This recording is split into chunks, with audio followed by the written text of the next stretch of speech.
மாவட்ட முதன்முறை நாட்டிற்கு பெருமை சேர்க்கிறவா திண்டுக்கல் மாவட்டம் நல்ல முதுகோட்டை பாண்டிச்சாமி இருக்கிறவா தட்டி சொல்லுகின்ற திண்டுக்கல் மாவட்டமா சிவகங்கை மாவட்டமா காலையில் சிறந்த காலை வீரர்கள் சிறப்பாக பரிசு பெறுவதற்கு காலையா காலைங்களா கேளுங்க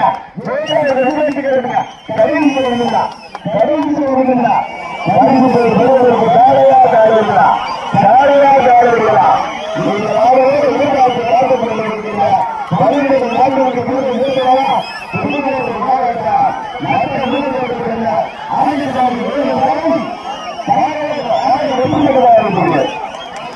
சட்டம் 22 வினாடியா